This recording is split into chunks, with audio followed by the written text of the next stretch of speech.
මම කායික රෝග විශේෂඥ වෛද්‍ය රවි ජයවර්ධන.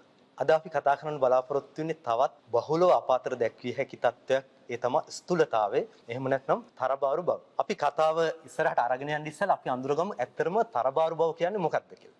තරබාරු බව කියන්නේ සාමාන්‍යයෙන් අපි හැමෝගෙම උසක් තිබෙනවා. මේ උසට ගැළපෙන බරක් තිබෙන්න ඕනේ. මේ උසට ගැළපෙන බර අපේ අවශ්‍ය ප්‍රමාණයට වඩා වැඩි නම් අපි කියනවා අපි තරබාරුයි කියලා. මේක ලෝකේ පිළිගත්ත ක්‍රම තියෙනවා මේ තරබාරු බව මනින්න.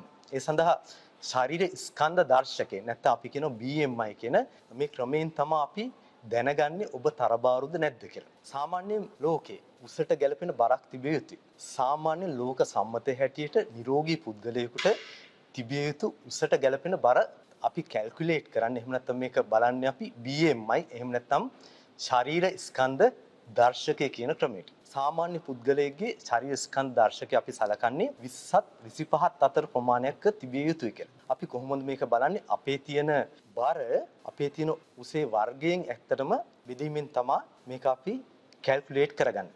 මම ඒක කොහොමද කරන්න කියන එක වැඩි විස්තර ඔබට කියන්නේ නැහැ. ඒකට හේතුව තමයි මේ වෙනකොට ඔබේ අතේ ජංගම දුරකථනයක් තියෙනවා. මේක භාවිතා කරලා BMI කැල්කියුලේටර් කියන ඇප් එකක් ඩවුන්ලෝඩ් කරගෙන ඉතාමත් පහසුවෙන් ඔබට ඔබේ උසට සන්නන බර බලා ගන්න පුළුවන්. ඒක තමයි අපි කියන්නේ BMI කියලා. සාමාන්‍ය ලෝකයේ අනිත් රටවල් වල ආසියාතිකයන් නොවන අයට සාමාන්‍ය ප්‍රමාණය තමයි 20ත් 25ත් අතර. නමුත් ආසියාතික අපිට මේ ප්‍රමාණය 18.5ත් 23.5ත් අතර. ඔබේ ශරීර ස්කන්ධ දර්ශකේ නැත්නම් BMI අගය 23.5ට වඩා වැඩි නම් අපි මේගොල්ලෝ සලකනවා ඔබ ඕවර්වේට් කියලා.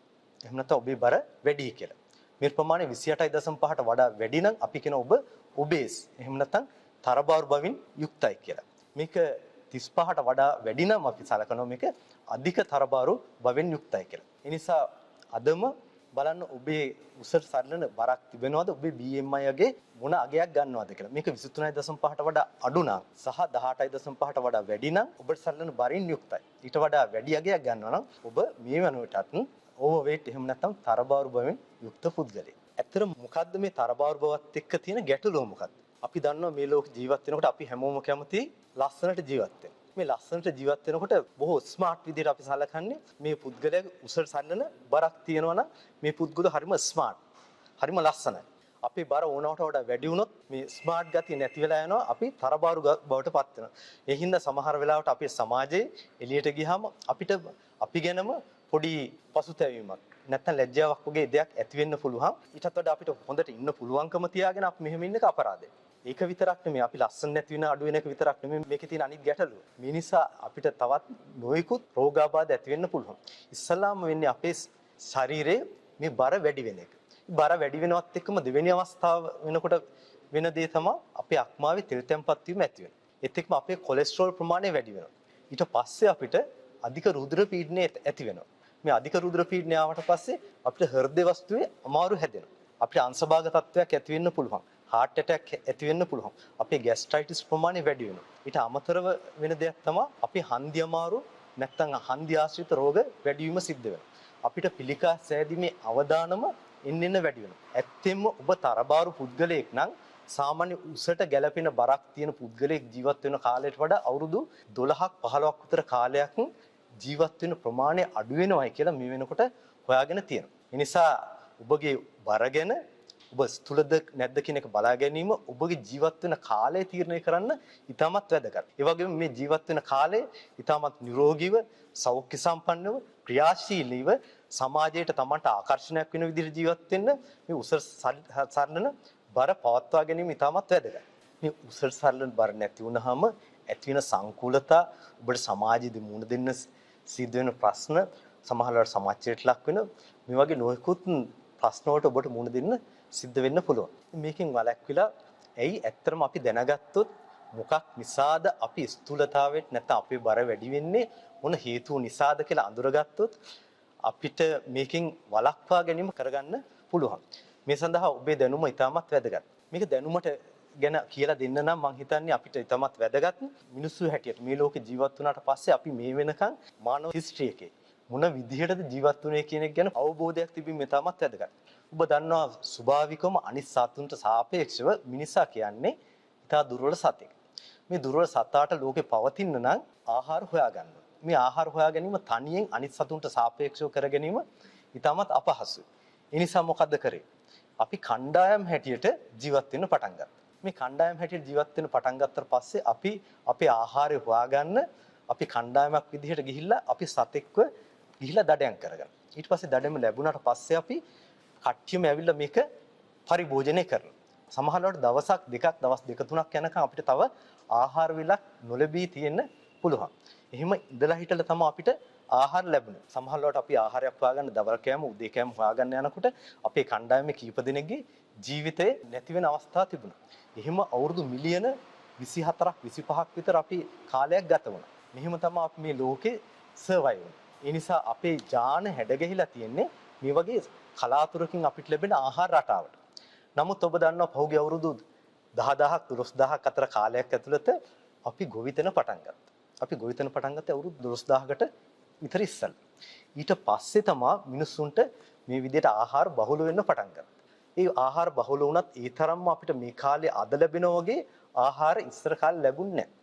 මේ ආහාර ලැබෙන්න පටන් ගන්න අවුරුදු 70ක් 80ක් විතර කාලයක්. මේ තාක්ෂණයේ දියුණුවත් එක්ක අපි ආහාර ගන්න ප්‍රමාණය වෙනස් වුණා. ආහාර නිෂ්පාදනය කරන ක්‍රම වෙනස් වුණා. අපිට ආහාර ඉතාමත් පහසුවෙන් සුලභව ලබා ගන්න හැකි වුණා. ඉස්සර ජීවිතයක් වැය කරලා ගත්ත ආහාර අපි දැන් ඉතාමත් පහසුවෙන් අපිට අපේ ෆ්‍රිජ් එකෙන් ලබා ගන්න හැකියාව තියෙනවා. ඒ නිසා අපි උදේට කනවා, දවල්ට කනවා, රාත්‍රියට කනවා, 10ට තව මොනවා හරි තේ එකක් බීලා බිස්කට් එකක් කාලා තව දෙයක් කනවා, 3ට කනවා, රැ නිදා ගන්න ඉස්සලා කනවා.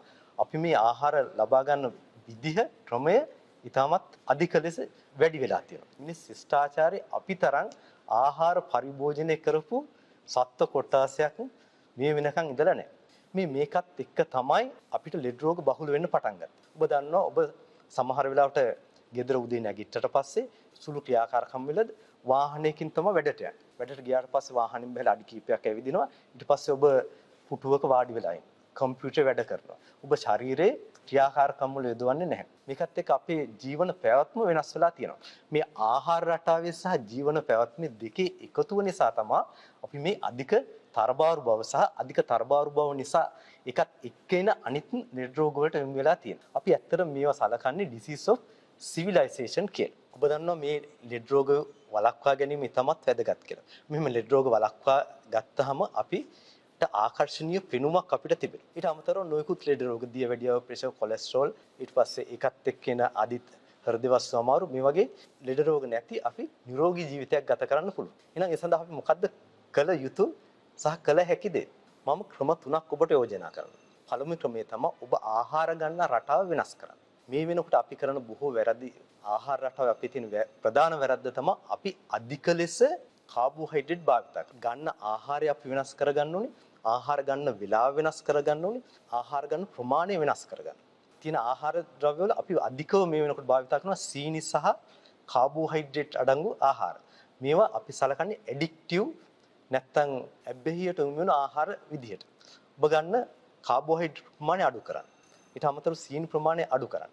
ඒ වගේම අනිත් වැදගත් දේ තමයි ඔබේ කෑම පිඟානේ ඔබ අධික තරබාරු පුද්ගලයෙක් නම් අපි රෙකමන්ඩ් කරන්නේ මේක පුද්ගලයාගෙන් පුද්ගලයාට වෙනස් වෙනවා. රෙකමන්ඩ් කරන්නේ 125ක් පමණ කාබෝහයිඩ්‍රේට් ප්‍රමාණයක් විතරක් භාවිතයට ගන්න. ඊට අමතරව ඔබ ආහාර ගන්න වේලාව වෙනස් කරන එක වැදගත්. අපි දන්නවා අපි ජීවත් වෙන්නේ ලංකාවේ. අපේ ලංකාවේ බෞද්ධ සංස්කෘතිය එදා ඉඳලා අවුරුදු 2500කට අධික කාලයක් ලංකාවේ බෞද්ධ සංස්කෘතිය අපි දැකලා තියෙනවා. අපි ස්වාමින් වහන්සේලා ආහාර ගන්නේ උදේ ආහාරය සහ දවල් ආහාරය පමණයි. සාමාන්‍ය පැය 4ක වගේ කාලයක් ඇතුළත තමයි ස්වාමින් වහන්සේලා ආහාර ගන්න. ඊට පස්සේ කාලේ ස්වාමින් වහන්සේලා ආහාර වළඳන්නේ නැහැ. අපි දන්නවා මේ වෙනකොටත් කිසිම ආහාර නිසා ගැටලුවක් නැතුව උන්වහන්සේලා හොඳින් ජීවත් වෙනවා. මේ දැනුම අපිට අපේ ජීවිතේට භාවිතා කරන්න පුළුවන්. ඔබගේ ආහාර ගන්න වියල් ප්‍රමාණය අඩු කර ගැනීම වැදගත්. ඔබට ආහාර ගන්න ඕන නම් සමහරවිට මිනිසා සමහරුන්ට ප්‍රශ්නයක් තියෙනවා ગેස්ට්‍රයිටිස් වගේ ප්‍රශ්න එන්න පුළුවන් කියලා හිතනවා. ඒ වගේ ගැටලු තියන අය වෛද්‍ය උපදෙස් එක්ක කොහොමද මම මේක කළ යුත්තේ? මට ගැළපෙන ක්‍රමය මොකක්ද කියන එක හොයාගෙන ඒ සඳහා සුදුසු උපදෙස් ලබාගෙන මේ සඳහා යොමු වීම වැදගත්. නැත්නම් සමහර වෙලාවට ඔබ සමහර ලෙඩ රෝග වලින් පෙළෙනවා නම් මේ தත්ත්වය නරක අතට යන්න පුළුවන්. ඒ නිසා පළවෙනි එක ආහාර ගන්නෙ මොනවද? ආහාරෙ තිබිය යුත්තේ මොනවද? අපි ආහාර ගන්නේ කොයි වෙලාවටද සහ මට ගැළපෙන ආහාර ප්‍රමාණය කුමක්ද කියන එක. බොහෝ අය අපි වෙතට යොමු වුණාම කියන දෙයක් තමයි ડોක්ටර් මම කන්නේත් නැහැ. ඒ වුණාට මම මහතයි.